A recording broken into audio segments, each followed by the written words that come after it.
I have long believed that a society that stops exploring is a society that stops progressing.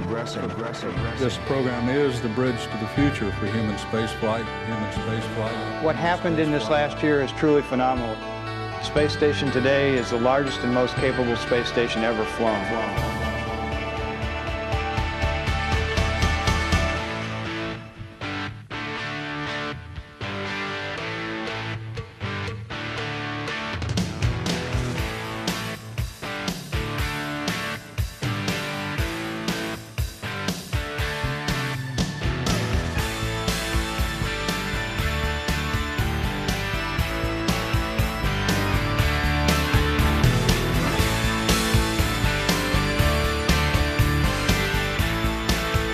Liftoff of the Soyuz rocket, beginning the first expedition to the International Space Station and setting the stage for permanent human presence in space. Human presence in space. Human presence in space. Presence in space. In space. In space.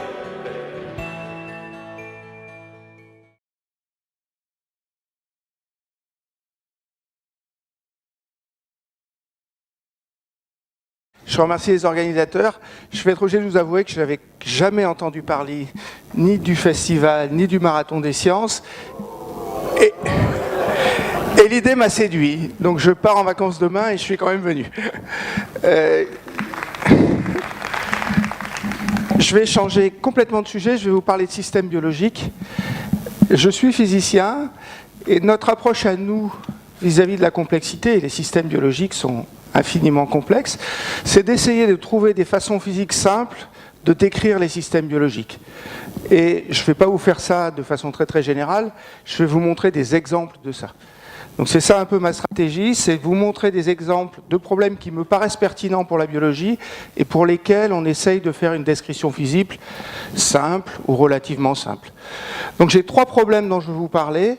Et ce qui sépare ces 3 problèmes, c'est un peu comme dans les exposés précédents, c'est les échelles de taille à laquelle je vais regarder les systèmes.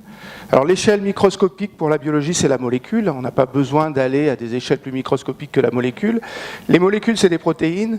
Et les protéines dont je vais vous parler, c'est ces protéines qui s'appellent des moteurs moléculaires, qui sont absolument fascinantes parce qu'elles produisent des mouvements et des forces à l'intérieur des cellules.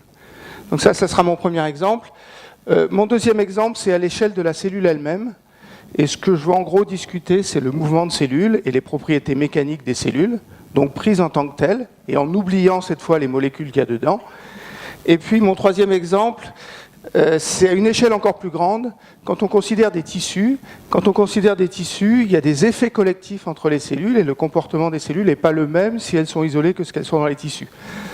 J'ai le même problème que dans l'exposé précédent. Je vais vous raconter des choses à chacune de ces échelles-là. En principe, il faudrait arriver à passer d'une échelle à l'autre. Je ne sais pas toujours le faire et je ne sais presque jamais le faire. Donc j'aurai une façon différente de décrire les systèmes à chaque échelle. Je vais juste faire un commentaire sur le dernier problème. Je fais ma recherche à l'Institut Curie. L'Institut Curie, c'est un institut de recherche sur le cancer. Et il y a un labo de physique depuis le début de l'Institut Curie, c'est Marie Curie qui a créé ça. On faisait rien qui avait à voir avec le cancer, donc il y a quelques années, on s'est dit il faut qu'on fasse quelque chose. Et toute cette histoire que je vais vous raconter est un peu pour ça. Notre idée, c'est d'aller voir ce que les physiciens pourraient apporter à des problèmes comme le cancer. Alors vous allez voir qu'on en reste encore assez loin, mais moi j'ai espoir qu'on arrive à faire des choses un peu pertinentes. Alors avant de vous parler de moteurs moléculaires, je vais vous faire un tout petit rappel sur ce que vous avez appris à l'école sur les cellules. J'ai 2 choses, là j'ai un schéma d'une cellule et puis j'ai 2 images en bas. Donc la taille de la cellule, c'est entre quelque chose comme 20 et 50 microns. C'est enfermé dans une membrane qui s'appelle la membrane plasmique. Et la première chose que vous voyez, c'est qu'il y a plein de compartiments qui sont dessinés ici à l'intérieur de la cellule. Le plus connu, c'est le noyau. Le noyau contient l'ADN, mais il y en a plein d'autres. Par exemple, ceux-là, ça s'appelle des mitochondries. C'est ce qui produit l'énergie dans la cellule. Donc c'est quelque part comme les usines à énergie. Et chacun de ces sous-compartiments de la cellule a une fonction particulière. C'est pas ça qui va m'intéresser. Ce qui va m'intéresser, c'est l'espace qui est entre les compartiments, qui s'appelle le cytoplasme. Et quand vous regardez ce cytoplasme, il y a plusieurs types de filaments à l'intérieur du cytoplasme. Alors sur ces images-là, les filaments sont marqués. Ça veut dire qu'on a accroché des molécules fluorescentes. C'est un peu malheureux, mais Les filaments qu'on voit ici, c'est les mêmes que les filaments rouges ici. C'est des filaments qui s'appellent de l'actine, et c'est ça qui donne les propriétés mécaniques de la cellule. Donc mon premier type de filament, c'est l'actine, et ça donne les propriétés mécaniques. Et puis vous avez ceux qui sont marqués en vert ici, qui partent d'un point central et qui rayonnent vers l'extérieur. Ces filaments-là, ils servent de rails et ils servent à transporter le matériel biologique à l'extérieur de la cellule. Ces filaments-là s'appellent des microtubules. Je ne vais pas vous faire de grands discours sur la cellule, je vais essayer de vous montrer un petit film. Alors, ce n'est pas un film réel, hein, c'est une animation que j'ai trouvée sur le web, qui a été faite à Harvard. Ce que vous allez voir, ça part dans un vaisseau sanguin, puis après on rentre dans les parois du vaisseau sanguin, et ce que vous montre le film, c'est ce qui se passe quand on rentre à l'intérieur d'une cellule. Donc c'est ça le film que je vais vous montrer. Alors j'ai essayé de vous décrire ce qu'on voit.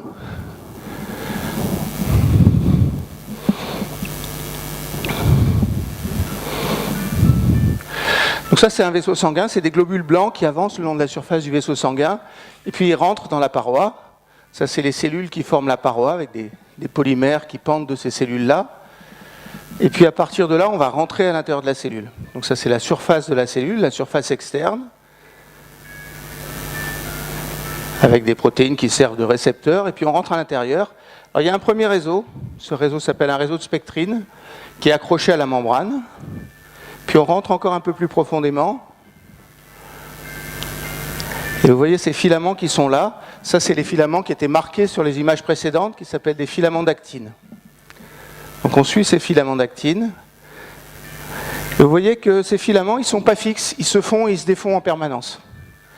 Il y a plein de protéines qui interagissent avec, et chacune a une propriété. Je crois qu'il y a un exemple, voilà. Ça c'est une molécule qui arrive et qui coupe le filament en deux. Ça c'est l'autre type de filament, les microtubules, c'est des cylindres creux. Eux aussi se défont et ils se refont au fur et à mesure. Et vous voyez, c'est un peu pour ça que je vous l'ai montré, ça c'est ce que j'appelle un moteur moléculaire. Il marche sur le filament et il transporte cette grosse boule ici, qui est une vésicule dans laquelle il y a le matériel biologique. Donc c'est ça que je vais commencer par discuter, c'est comment ça marche ces molécules. Elles marchent, alors ça c'est l'image que se font les gens, mais il y a une expérience précise qui montre qu'elles marchent vraiment comme ça en mettant un près devant l'autre. Il y avait un débat gigantesque dans la littérature pour savoir si elles marchaient ou si elles faisaient ça. Du pas chassé. Croyez-le ou pas, à l'échelle moléculaire, ces molécules elles font 10 nanomètres, pas plus, les gens ont réussi à montrer qu'elles marchaient vraiment, en mettant un pas devant l'autre. Donc c'est ça le premier sujet que je veux aborder. Alors, d'abord les moteurs moléculaires, c'est des moteurs, et comme tous les moteurs, ils consomment de l'énergie. L'énergie dans une cellule, elle provient d'une réaction chimique. Donc il y a une molécule spécifique qui est hydrolysée, qui s'appelle de l'ATP, et c'est cette molécule ATP qui produit l'énergie pour les moteurs. Donc c'est comme un moteur macroscopique, on consomme de l'énergie. Et puis ces moteurs, ils servent à plein de choses. Alors ce que je vous ai montré là, c'est le transport intracellulaire. C'est ce moteur qui marche sur le microtubule, il s'appelle une kinésine. Il marche toujours dans le même sens. La kinésine, elle part du cœur de la cellule et elle va vers l'extérieur et elle transporte les choses vers l'extérieur. Il y a un autre exemple que vous avez peut-être déjà vu. Vous avez peut-être vu ces photos de spermatozoïdes. Les spermatozoïdes, ils avancent parce qu'ils ont un flagelle qui bat. Mais pour faire battre le flagelle, il faut des moteurs. Le spermatozoïde, son flagelle, c'est aussi des microtubules. Il y a un autre type de moteur qui s'appelle la dinéine. La différence principale entre la kinésine et la dinéine, c'est qu'il y en a une qui va dans un sens et l'autre qui va dans l'autre sens. Ça fait des choses assez spectaculaires. Il y a toute une physique que je ne connaissais pas, mais que j'ai découverte. Il y a énormément de moteurs sur un même filament, et il peut y avoir des embouteillages.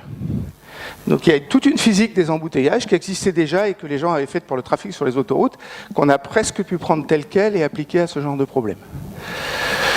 En fait, les moteurs, donc ça c'est la même kinésine, hein, c'est une représentation différente, ça c'est la surface du microtubule, puis vous avez cette molécule qui a deux têtes qui va marcher. Une chose que je vais vous faire remarquer, c'est que la surface du microtubule est périodique. Donc le microtubule, il a une période, cette période c'est 8 nanomètres, les gens ont mesuré ça par cristallographie. Les premiers moteurs qui ont été découverts, et ça c'est dans les années 40 ou 50, c'est pas des molécules qui interagissent avec les microtubules, c'est des molécules qui interagissent avec les autres filaments qui sont de l'actine. Et en fait, c'est les molécules qui contractent les muscles. Alors c'est plutôt ce dessin qui est là. Ça c'est un filament d'actine. là où vous avez plein de ces moteurs qui sont accrochés, ils ont une grande différence avec la kinésine, c'est qu'ils s'accrochent au filament d'actine, ils font un pas, ça veut dire ils poussent un peu le filament, ils se décrochent. Si vous voulez avoir un effet, il faut en mettre plein ensemble. Et quand vous en mettez plein ensemble, ce que ça fait, c'est que ça fait glisser le filament d'actine par rapport au moteur, et c'est ce glissement qui produit la contraction des muscles. Alors bien sûr, il faut réguler ça, parce que il faut qu'une fois que votre muscle est contracté, le système puisse revenir en arrière, autrement ça ne marcherait pas. Donc il y a toute une régulation, mais l'objet de base, c'est aussi un moteur moléculaire qui a une différence, c'est que ce moteur moléculaire ne fait qu'un pas sur le filament d'actine. Ceux-là, on les appelle processifs, et ceux-là, on les appelle non processifs. Il y a plein d'autres domaines dans les cellules où interviennent des moteurs moléculaires. Un système sur lequel nous on travaille, c'est la détection du son par l'oreille. La détection du son par l'oreille fait aussi intervenir des moteurs moléculaires et consomme de l'énergie. Donc ce n'est pas du tout un phénomène passif, c'est un phénomène qui consomme de l'énergie. Une dernière chose dont vous avez entendu parler, bien sûr, les cellules se divisent. Quand elles se divisent, elles forment ces faisceaux mitotiques qu'il faut diviser en deux. Ce qui sépare ces faisceaux mitotiques, c'est des forces, et les forces sont aussi exercées par des moteurs moléculaires. Donc c'est des molécules qui ont énormément de fonctions, à peu près dans toutes les propriétés cellulaires auxquelles vous pouvez penser. Je vous montre ici des moteurs qui marchent, juste pour le mentionner. Il y a aussi des moteurs rotatifs, donc comme votre aspirateur. C'est des molécules aussi, alors ce n'est pas une seule protéine, c'est 3 ou 4 protéines, et c'est des molécules qui tournent. C'est fabuleux, ça tourne à 200 tours par seconde. Donc à l'intérieur de votre cellule, et il y en a plein, parce que c'est les molécules qui servent à régénérer l'ATP, qui produit l'énergie. C'est des moteurs rotatifs qui tournent à 200 tours par seconde, ça. Donc mon but, c'est de vous montrer un peu ce qu'on sait là-dessus, et quelle expérience on peut faire. Alors je vais commencer par le moteur qui marche, la kinésine. L'expérience la plus simple, ça s'appelle un test de billes. Ici, vous avez le filament, vous avez le moteur ici, et puis à ce moteur, on peut accrocher, alors quand on fait l'expérience in vitro, on n'accroche pas une vésicule, on accroche une petite bille, une bille de plastique en général, et l'idée c'est d'appliquer une force à la bille. Il s'avère que c'est extrêmement simple. Si vous focalisez un faisceau laser, l'énergie est minimum au centre de la bille. Quand vous déplacez, ça augmente l'énergie, et donc c'est comme si vous mettiez un ressort. Donc quand j'ai le faisceau laser, j'impose à la bille d'être au milieu ici, le moteur veut marcher dans cette direction-là, et si je laisse le faisceau laser, il n'arrive pas à marcher. Alors je vais vous montrer ça. Donc ça c'est une vraie expérience cette fois. Donc voilà la bille, le filament est là, et elle n'arrive pas à bouger. Voilà, le filament est là, et la bille essaye de bouger, mais la force de rappel due au faisceau laser est plus grande, et elle n'arrive pas à bouger. Donc ça c'est un cas où j'ai tiré tellement fort vers l'arrière que le moteur avance plus. Alors bien sûr il y a l'autre cas. Hein.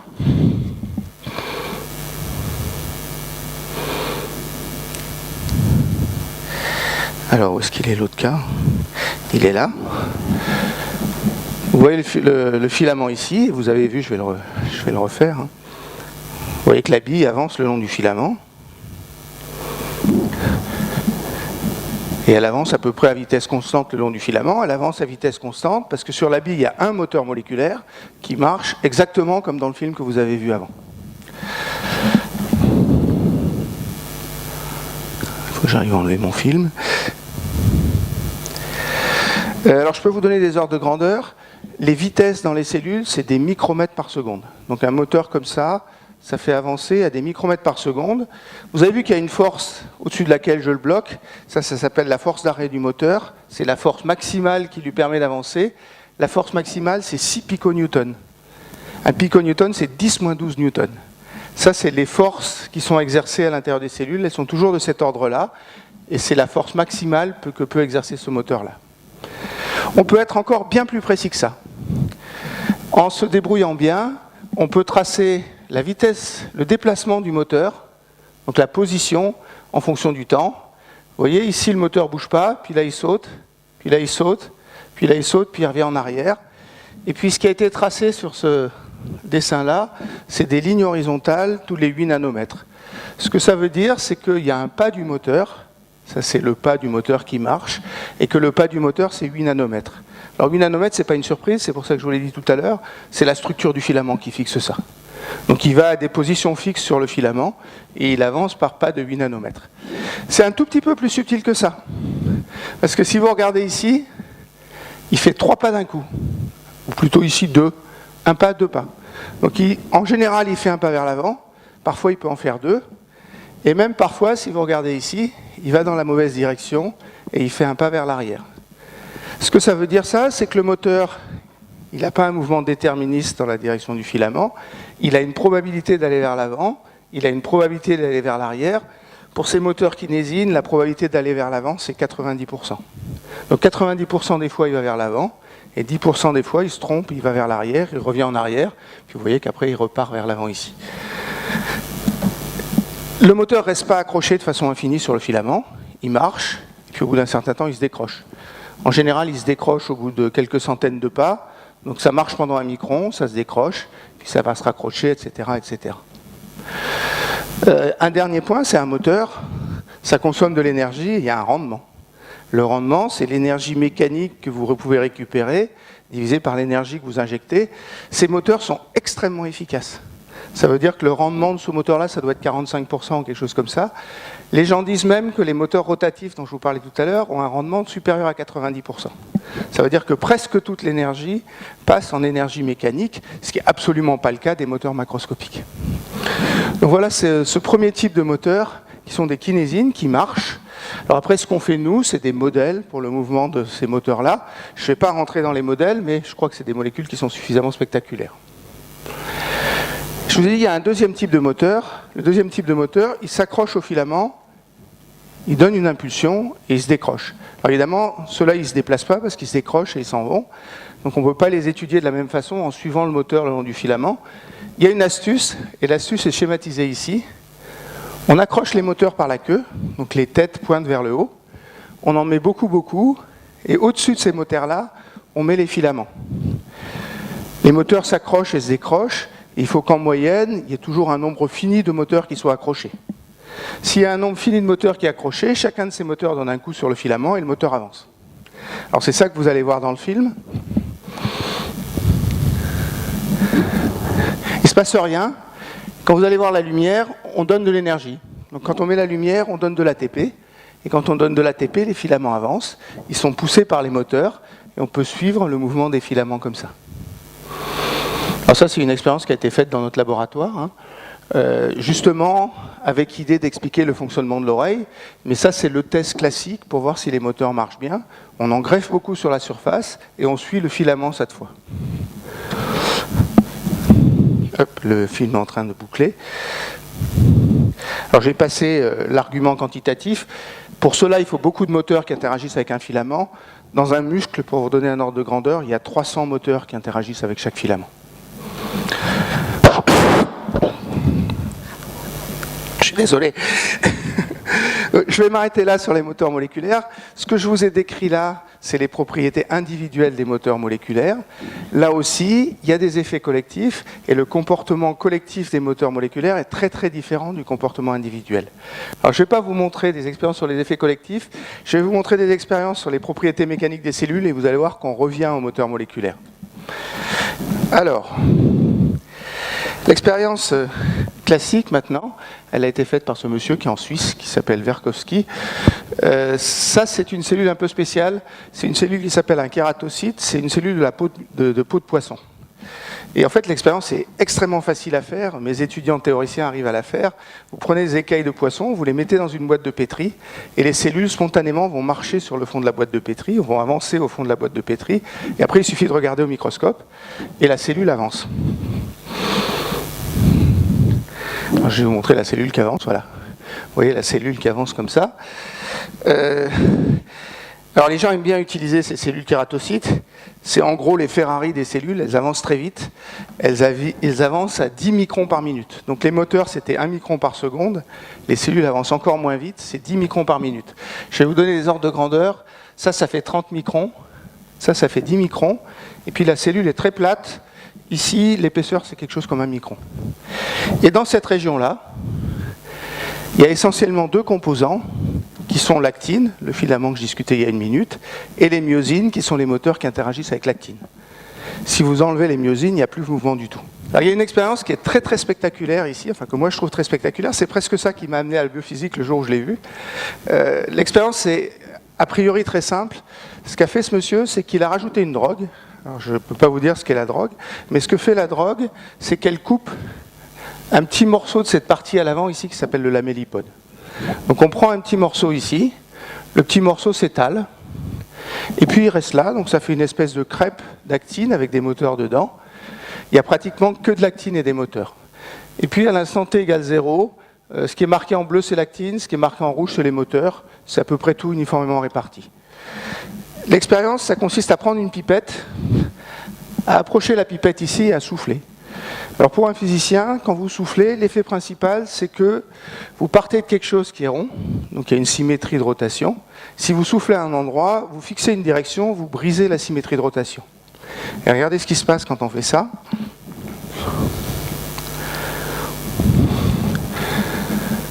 Donc la cellule est ronde, vous allez voir la pipette arriver, il souffle dans la pipette, et ce petit morceau-là se met à bouger, et il se met à bouger exactement comme bougeait la cellule. La vitesse est à peu près la même. Dans ce morceau-là, il n'y a que de l'actine et des myosines. Je triche un petit peu. Il y a aussi les mitochondries dont je parlais au début. Bien sûr, parce que les moteurs consomment de l'énergie et le filament n'avancerait pas si on ne donnait pas d'énergie. On ne produit rien sans rien. Ce que ça veut dire ça quand même, c'est que si on veut comprendre ça, il faut comprendre comment se comportent l'actine et les myosines, non pas maintenant au niveau d'une molécule, mais au niveau collectif. Alors je vais vous montrer deux expériences qui relève de ça. La première expérience, elle est toute bête, enfin elle est toute bête sur le principe, c'est de dire après tout, je peux prendre une cellule et je peux essayer de mesurer ses propriétés mécaniques. Donc voilà le dispositif.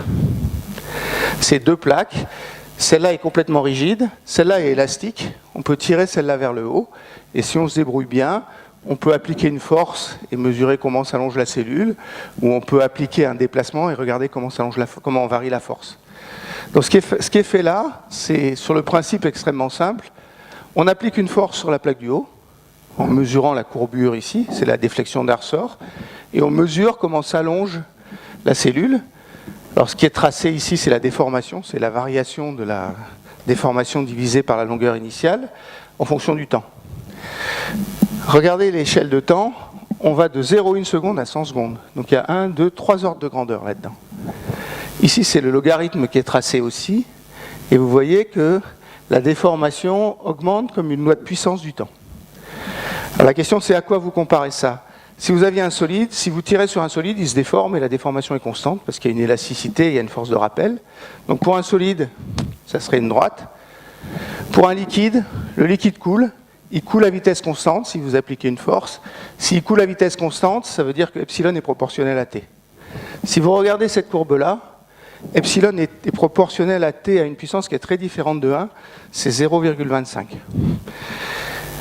Des lois comme ça, ça existe dans la nature, ça existe pour beaucoup de choses qu'on appelle des fluides complexes. Si vous prenez du miel, si vous prenez des plastiques que vous faites fondre, ou des choses comme ça, de la maïzena ou des objets comme ça, vous avez des lois où cette déformation, qui s'appelle la complaisance, augmente comme une puissance du temps. La puissance du temps est en général bien plus grande que celle-là, et je ne connais aucun matériau synthétique pour lequel la puissance du temps est 0,24. Pourquoi c'est ça? C'est quelque chose qui reste encore inexpliqué. L'autre chose, donc il y a un comportement, ça c'est ce que les gens appellent le comportement rhéologique, il est un peu anormal. L'autre chose, c'est que l'expérience s'est arrêtée au bout de 100 secondes. Donc vous allez me dire, on pourrait continuer, on pourrait regarder ce qui se passe au bout de 100 secondes. Au bout de 100 secondes, le comportement change complètement. Le comportement change complètement parce que la cellule s'aperçoit qu'on est en train de lui appliquer une force et modifie ses propriétés mécaniques. Donc la cellule, c'est quelque chose qui réagit et quelque chose qui réagit aux forces extérieures. Donc si je traçais ce qui se passe ici, ça serait complètement différent. On ne peut plus expliquer ça uniquement avec de la physique, il y a de la chimie qui intervient, c'est la réaction de la cellule à cette déformation. Un troisième point, j'ai mis effet actif ici. Je vous ai dit ce qui compte, c'est les moteurs moléculaires. On peut inhiber les moteurs moléculaires. Alors les biologistes sont vraiment très bons, ils ont des drogues qui empêchent les moteurs moléculaires de marcher. Si on met une drogue, il ne se passe plus rien, la cellule devient élastique, donc ça devient comme un morceau de caoutchouc. Elle a un module élastique, le module élastique est très très bas, 1000 pascal. Alors 1000 pascal, qu'est-ce que ça veut dire? Si vous prenez un matériau dur comme ça, c'est 10 puissance 11 pascal. Si vous regardez la semelle de vos chaussures, c'est 10 puissance 6 pascal. C'est encore 3 ordres de grandeur plus bas que ça. Pour ces dames qui font de la cuisine, la gélatine, c'est à peu près 1000 pascal. Donc la consistance de la cellule, c'est à peu près celle de la gélatine. Donc cet effet-là, il est uniquement dû à l'actine et aux myosines qui sont dedans, et c'est quelque chose qu'on ne sait pas expliquer. Alors j'ai une deuxième expérience qui est un peu plus macroscopique. Ce qui est fait là, c'est à nouveau, on a pris de l'actine et des myosines, on les a mis à l'intérieur d'un tube, et ce tube, on l'a plongé dans l'huile. Donc au départ, on a l'actine et les myosines dans le tube. Alors, il y a beaucoup d'eau dans le tube, il y a un peu d'actine, et il y a pas mal de myosines, mais on ne lui a pas donné d'ATP. Alors il y a des méthodes chimiques pour faire ça, on bloque l'énergie, les moteurs ne marchent pas, il ne se passe rien. Puis à l'instant t égale 0, on envoie un flash lumineux, ça libère l'ATP, ça donne de l'énergie, et il va se passer quelque chose.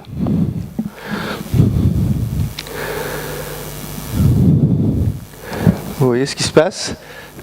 Je vais le relancer.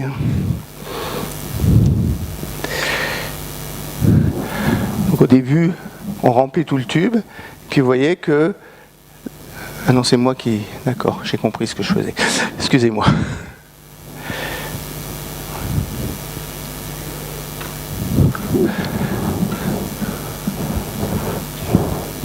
Donc l'actine et les myosines, l'actine se contracte à l'intérieur. Vous allez voir qu'on voit le bord du tube maintenant qui est là. Et l'actine n'occupe plus que la partie centrale. Ce que ça veut dire, c'est que quand vous activez les myosines, l'effet principal, c'est qu'elles contractent l'actine. Dit d'une façon un peu plus théorique, ça exerce une contrainte, et cette contrainte, c'est une contrainte contractile qui a tendance à contracter l'actine. Alors l'expérience est plus spectaculaire que ça, parce que vous voyez qu'il y a une courbure qui se fait ici, et on peut mesurer la contrainte de façon quantitative en regardant la courbure. Mais l'effet principal, c'est que pour un système où les moteurs marchent, leur effet global, c'est de contracter l'actine.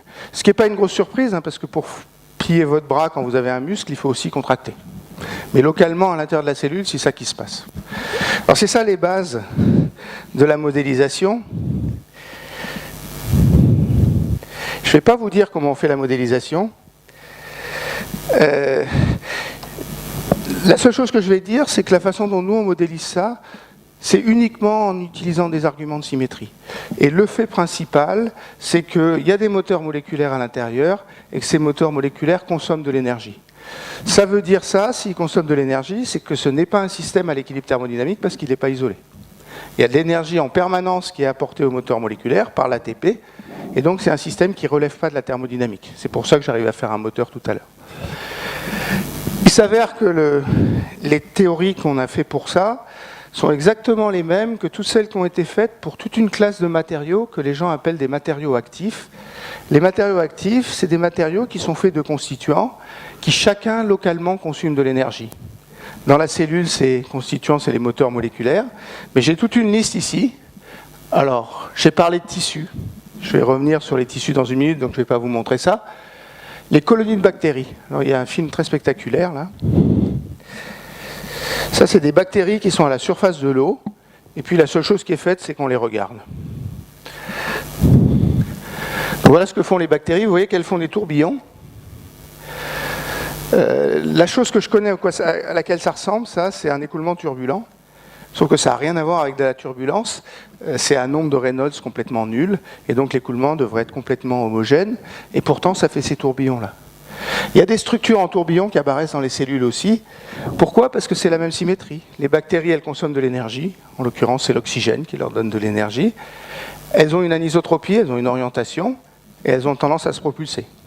Ça, c'est exactement la même symétrie que mes filaments d'actine, et la théorie qui est derrière est exactement la même. Il y a des systèmes qui ne sont absolument pas biologiques pour lesquels on peut faire la même chose. Ce que je vais vous montrer là, c'est un matériau granulaire, c'est des petits morceaux de cuivre qui ont été coupés et posés sur une surface, puis après on agite la surface par en dessous. Alors l'agitation, c'est pour donner l'énergie, cette fois c'est de l'énergie mécanique. Les filaments, ils ont une orientation aussi, donc c'est le même genre de symétrie. Vous allez voir, c'est assez spectaculaire à voir. Donc voilà cette expérience-là. Ce qu'a montré cette expérience-là, ce qu'ils ont fait, c'est qu'ils ont pris une petite région, ils ont compté le nombre de filaments, puis ils ont regardé comment ils fluctuaient en fonction du temps. Si vous prenez un matériau classique, si vous avez n petits morceaux de cuivre à l'intérieur de cette boîte-là, la fluctuation en fonction du temps, ça devrait être racine de n. C'est juste la loi des grands nombres. Quand vous le faites là, la fluctuation, c'est pas racine de n, c'est n ou n sur 2. Ça veut dire que dans ces matériaux actifs, il y a des fluctuations géantes. Il y a des fluctuations géantes pour ces matériaux-là, mais il y a aussi des fluctuations géantes à l'intérieur des cellules. Et les cellules sont bien connues, sont des objets qui fluctuent beaucoup. Alors j'ai une troisième propriété à vous montrer. En fait, c'est quelque chose dont il a été question tout à l'heure. Les premiers systèmes actifs qui ont été considérés, c'est des mouvements d'animaux. Ça, c'est des mouvements de poissons. C'est des bancs de poissons. Les poissons bougent au hasard, sauf qu'ils ont tendance à bouger parallèlement à leurs voisins. Et si la densité de poissons est suffisamment grande, alors moi j'appelle pas ça un comportement émergent, j'appelle ça une transition de phase dynamique, mais c'est parce que je suis un peu plus physicien, tous les poissons vont dans la même direction et le banc bouge en bloc. Les oiseaux c'est pareil, hein. Vous avez vu une simulation tout à l'heure, moi j'ai un film qui m'a été donné par un collègue à Saclay. Voilà un banc d'oiseaux. Ce que je voulais vous montrer, c'est qu'il y a des ondes à l'intérieur de ce banc d'oiseaux. Vous voyez des ondes qui se propagent comme ça du haut vers le bas. Hop. Ça, c'est un fait général de tous les systèmes actifs. Comme vous injectez de l'énergie, le système a beau dissiper de l'énergie, vous lui en donnez en permanence et il peut propager des ondes à l'intérieur. L'onde se propage toujours dans le même sens parce qu'il y a une orientation qui est la direction dans laquelle volent les oiseaux. Donc ça, c'est un autre exemple de système actif. Il y en a plein d'autres. Les premières théories qui avaient été faites, c'était les troupeaux de bisons. Qui aussi se mettaient à courir tous dans la même direction. On a tous vu ça dans les films sur le Far West. C'est des systèmes qui relèvent du même type de théorie que ça. Donc on a des bons modèles pour décrire tous ces systèmes-là. C'est à peu près toujours le même modèle. Et l'attitude du physicien, pour reprendre quelque chose qui a été dit tout à l'heure, c'est d'essayer de trouver des propriétés universelles. Universelles voulant dire des propriétés qui sont vraies pour tous ces systèmes-là. Ils propagent des ondes. Dans un fluide, il n'y a pas d'ondes qui se propagent. Il y a des fluctuations de nombres qui sont absolument gigantesques. Et puis, il peut y avoir des tourbillons qui apparaissent.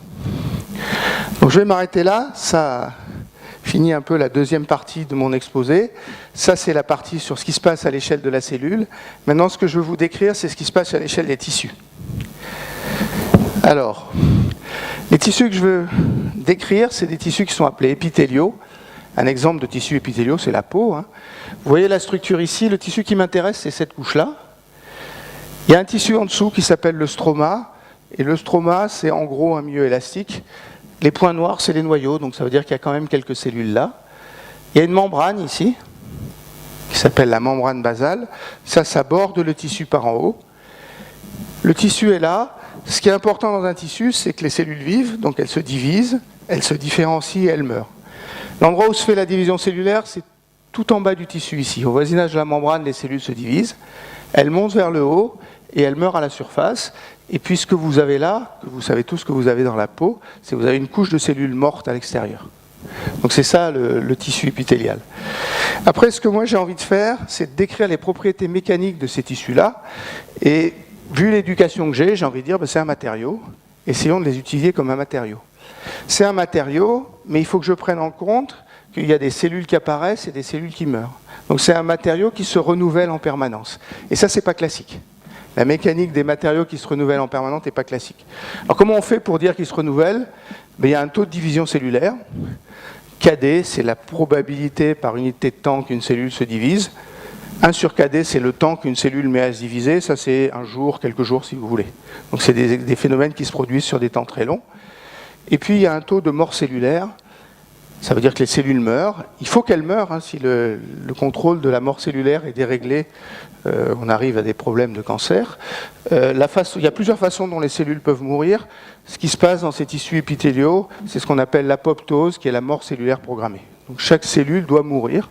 Et quand c'est bien programmé, elles meurent, elles disparaissent avec un taux Ka, qui est du même ordre de grandeur que KD. C'est facile de décrire comme ça. Sauf que ces taux de division et de mort cellulaire, qui ont l'air très simples, c'est des objets très complexes, parce qu'ils dépendent de l'état du tissu. J'ai mis qu'ils dépendaient de la densité, du nombre de cellules par unité de volume. Je vais vous montrer tout à l'heure une expérience sur la pression dans le tissu, et le taux de division dépend de la pression dans le tissu. Et puis après, il y a quelque chose que j'ai caché pudiquement sous le nom d'état biochimique. Les cellules, pour vivre, elles ont besoin de nutriments, elles ont besoin d'oxygène, elles ont besoin de ce qui s'appelle des facteurs de croissance, et si elles n'ont pas tout ça, les cellules meurent immédiatement. Ça veut dire que ces taux de division et d'apoptose, ils dépendent des nutriments, de l'oxygène, des facteurs de croissance, et cette dépendance est compliquée. Ce qu'on a fait, nous, dans presque tous les cas, je vous mentionnerai un cas où ce n'est pas vrai, c'est qu'on a supposé que l'état biochimique était maintenu constant. Alors il y a un travail énorme des biologistes pour arriver à faire ce qu'ils appellent des chémostats, qui serait un système où l'environnement serait maintenu parfaitement constant. Donc je vais supposer que c'est possible, en sachant que ce n'est pas toujours facile. Puis après, on veut faire de la mécanique, donc il faut se donner ce que les gens appellent une loi de comportement. Si vous prenez un matériau, vous appliquez une force, vous déformez le matériau, et il faut savoir comment se déforme le matériau quand vous appliquez une force. Donc il faudrait savoir ça pour le tissu. Alors la loi de comportement la plus simple, c'est un solide. Si vous cisaillez un solide, il y a une force de rappel élastique. Il y a un certain nombre de cellules qui se comportent comme ça, en particulier les cellules de plantes. Et il y a des très très belles études qui couplent l'élasticité à la croissance. C'est un problème très compliqué, mais les gens expliquent par exemple les formes des feuilles ou des choses comme ça. Et ça se fait parfaitement en supposant que c'est élastique. Pour les cellules animales, ce que moi je crois, et en fait on a un modèle pour ça, c'est que le comportement est plutôt liquide. Pourquoi est-ce que le comportement est liquide? Parce que je vous ai dit que le taux de division dépendait de la pression. Ça veut dire que là où la pression est trop grande, les cellules vont avoir tendance à mourir, ça relaxe la pression. Ça veut dire que la contrainte relaxe à cause de la division cellulaire, et un solide dont la contrainte relaxe, c'est un liquide. C'est pas tout à fait un liquide, parce que si je cisaille, à temps très très court, il n'y a pas de division cellulaire, il faut une journée pour avoir une division cellulaire. Donc à temps très très court, ça réagit comme un solide. Donc il y a un module élastique, qui est à peu près le module élastique que je vous ai indiqué tout à l'heure pour une cellule individuelle. Et puis si j'attends le temps de division cellulaire, le tissu se met à couler. Donc dans mon esprit, un tissu, c'est plutôt ce que les gens appellent un liquide viscoélastique.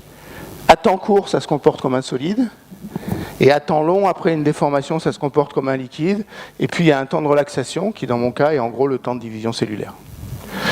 Il y a d'autres comportements auxquels vous pourriez penser, s'il y a des physiciens des systèmes non linéaires, qui est le comportement plastique. Ça, c'est ce que vous avez en géophysique. Si vous appliquez une contrainte faible, le système est élastique, et puis si vous appliquez une contrainte gigantesque, le système se met à couler. On a essayé de regarder des choses comme ça. Il semble que la contrainte où le système se met à couler est extrêmement faible, voire zéro.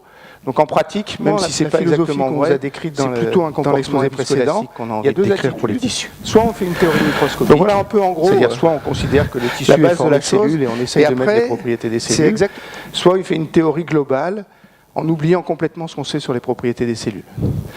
Alors la théorie microscopique, je l'ai schématisée ici. La façon la plus simple de le faire, c'est de regarder une monocouche de cellules, donc une couche qui n'a qu'une épaisseur de cellules. Et puis si vous prenez une photo, vous obtenez quelque chose comme ça. Donc ce qui est marqué ici, c'est la frontière entre les cellules. Puis j'ai mis un autre dessin ici, qui est une mousse. Et vous voyez qu'il n'y a pas énormément de différence entre une mousse et un tissu. Il s'avère que alors c'est à 2 dimensions, parce que j'ai dit que c'était une monocouche, mais il s'avère que les physiciens théoriciens, ils aiment beaucoup les mousses à 2 dimensions. Donc ce problème-là, on sait le résoudre parfaitement. Et après, ce qui a été fait, c'est que les gens ont utilisé les idées qu'ils avaient sur les mousses pour essayer de décrire les tissus. C'est pas tout à fait pareil. Alors vous allez me dire comment je sais que ça c'est la mousse et ça c'est le tissu. Dans une mousse, il y a une propriété essentielle, c'est que tous les angles sont 120 degrés. Parce qu'il y a une tension constante et vous voyez vous voulez qu'à tous les vertex ici, la force s'annule. Et ça vous impose que les angles sont tous 120 degrés. Dans les cellules, vous ne savez pas que la tension est constante. La tension peut être différente et les angles peuvent être très différents de 120 degrés. Il y a des cas où on voit des jonctions comme ça, qui sont en T. Ça ne peut pas exister dans une mousse. Ici, c'est parfaitement clair que c'est 120 degrés, donc c'est celui-là la mousse. Alors ce que je vais vous montrer, c'est une simulation numérique. Donc on construit sur un ordinateur un système comme ça, on se donne des règles pour la division, on se donne des règles pour la forme de la cellule, et puis on le laisse évoluer. Alors c'est une simulation qui a été faite à Dresde par mon collègue Frank Jülicher. Les couleurs comptent le nombre de voisins d'une cellule donnée. On voit le tissu croître comme ça. Désolé. C'est pas qu'un jeu. Ils ont utiliser ça pour comparer ces simulations-là à la croissance de l'aile de la drosophile, qui est la mouche, qui est un système modèle pour les biologistes. Et on arrive quantitativement à reproduire les propriétés de croissance de l'aile de la drosophile uniquement avec des modèles comme ça. Alors c'est pas ça que nous on a fait.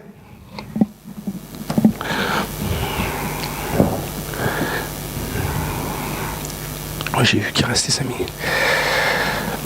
Nous on a décrit les tissus comme des matériaux. On s'est donné une loi constitutive qui était celle d'un liquide. Donc je vous ai dit qu'est-ce que c'était le module élastique. Je vous ai dit le temps de division cellulaire, c'est en gros la journée. Si vous faites le produit des deux, vous avez la viscosité.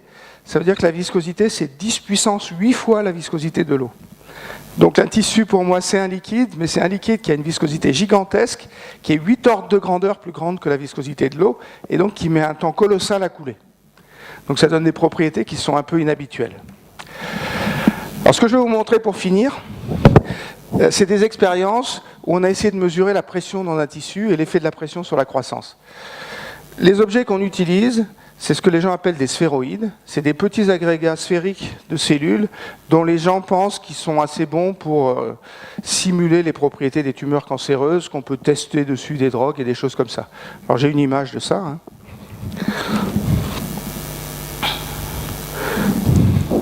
Donc voilà un sphéroïde. Ce qui est fait là, c'est qu'il est attrapé dans une pipette, et puis on l'aspire par la pipette, et petit à petit, il rentre à l'intérieur de la pipette. C'est comme ça qu'on mesure la viscosité, c'est comme ça qu'on mesure le module élastique. La taille du sphéroïde, c'est pas tout à fait 100 microns, c'est pas tout à fait 1 millimètre, c'est en gros un demi-millimètre ou quelque chose comme ça. Donc c'est des sphéroïdes comme ça qu'on prend. Et puis, l'idée de base est très bête, c'est de dire qu'il faut qu'on applique une pression et puis qu'on regarde la croissance en fonction de la pression. Alors la façon simple d'appliquer une pression, c'est de les mettre dans un sac de dialyse, on met une molécule à l'extérieur, l'eau est pompée à l'extérieur, ça écrase le sac de dialyse et puis ça écrase le sphéroïde que je vous ai montré. Alors c'est ces courbes-là, celle-là ou celle-là. Vous voyez que s'il n'y a pas de pression, le rayon augmente et puis atteint une valeur constante. Alors ça atteint une valeur constante au bout de 15 jours, ce qui fait que cette expérience est extrêmement dure à faire parce qu'il ne faut pas que quelqu'un vienne bloquer la régulation de température. Parfois il y a des infections, des choses comme ça. Donc avoir des courbes reproductives, ça a pris presque 2 ans. Puis on augmente la pression. Quand on augmente la pression, la vitesse de croissance décroît, puis surtout le rayon final décroît. Et puis on atteint une pression ici, où il ne se passe plus rien, où l'agrégat ne croît plus. Alors cette pression, c'est quelque chose comme 5000 pascal, 10 000 pascal. C'est des pressions faibles, hein, la pression atmosphérique, c'est 10 puissance 5 pascal.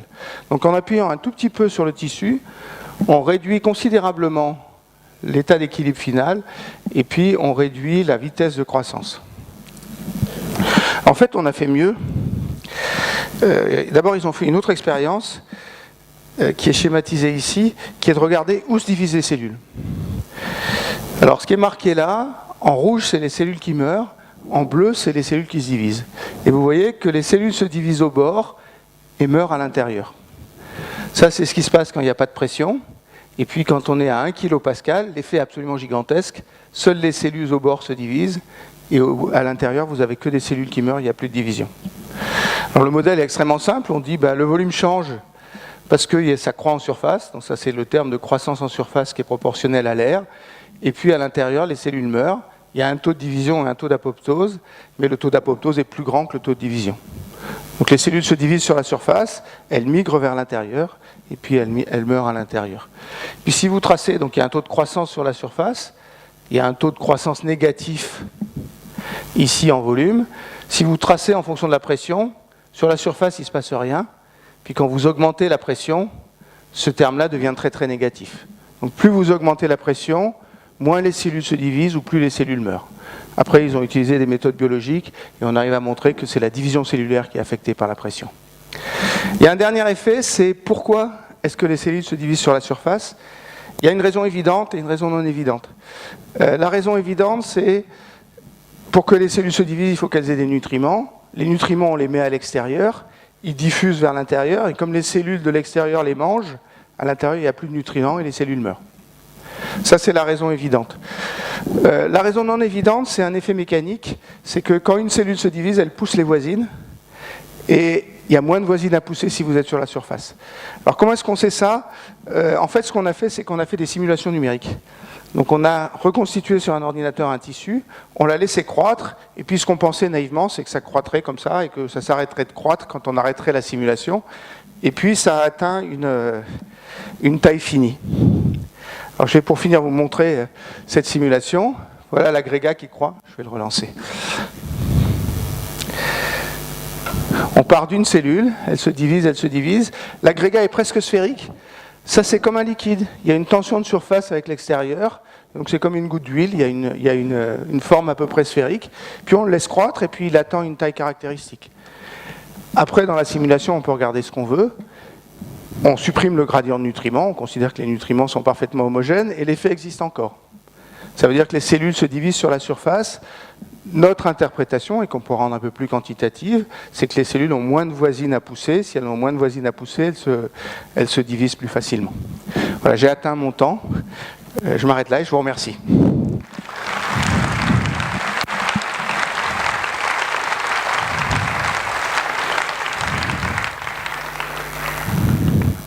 Society that stops exploring is a society that stops progressing. This program is the bridge to the future.